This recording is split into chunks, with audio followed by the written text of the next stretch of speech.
Read the Bull, the only podcast dedicated to finance and investing books. I'm your host, Stefan Prelog. And the one thing I found is a lot of people want to write books. Writing is hard enough, but even if you have the chops to write a book and get it done, people don't know how to get it published. So I want to give a little clarity and understanding of how it's done and talk to the people who've done it. The book was published very quickly. It wasn't exactly a crash, but it was still published very quickly. It was published in about a year. Okay. And the publisher, which was Touchstone, wanted the release of the book to coincide with both the anniversary of 9/11 and the Lehman bankruptcy. Okay. They thought that would give it extra publicity. Sure. Totally backfired. Like, it was disaster. Yeah. Because actually what it coincided with was Occupy Wall Street. Right. And, I don't know if you remember the publicity tour for this. It's not your fault, not your fault, but it was a disaster. Yeah. Because we would go into these interviews and they were hostile. Like, people were like, if you remember what it was like back in 2011, people were angry with Wall Street. Yep. I met Kevin Roos, who, by the way, was 22 years old at the time. Yeah. Had written a book already. He was this Barracuda reporter. Yep. And I met him at the Museum of Finance down on Wall Street. And I go up to him, and he's a short little guy. And he's standing by the Lehman Brothers exhibit, and there's a picture of Dick Fuld. Okay. And he says, Dick Fuld just looks like a modern day Wall Street villain. Yep. And I said, well, I don't think he's a villain. And he's like, what are you talking about? And I'm like, actually, from my perspective, he grew the firm from where it was in 1994 to 2008. He actually was a very successful CEO, and he got angry with me, and we got into almost a shouting match in the museum.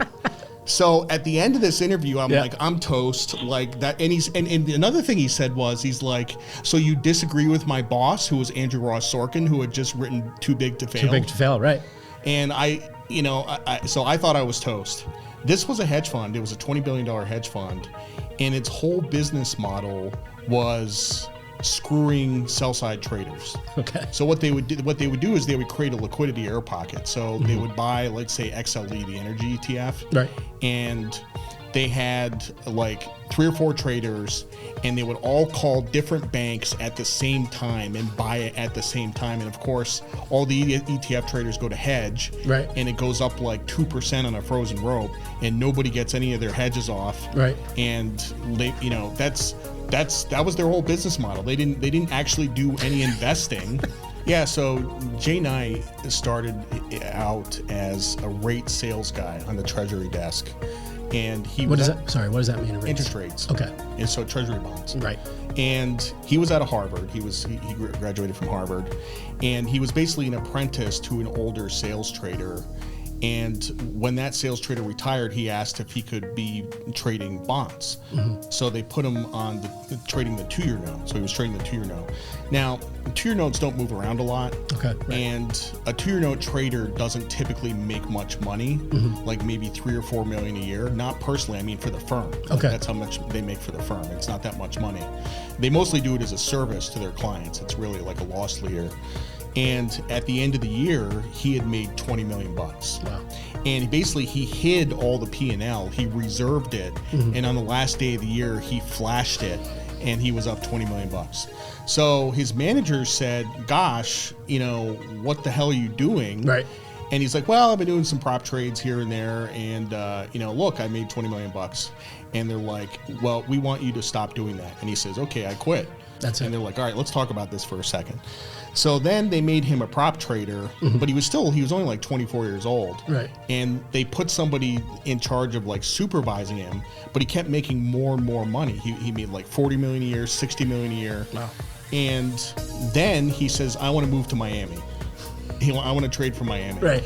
And they said, you can't move to Miami. And he says, okay, I'm out of here. And he starts walking out the door, and they chase him down. And so he moves to Miami, and he's making $80 million a year. So anyway, by the time Lehman goes bankrupt, he personally is making $85 million a year.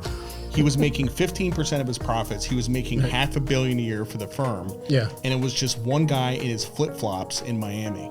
He's still on Wall Street. He trades for a hedge fund now. He was actually, he took about 10 years off. Yeah.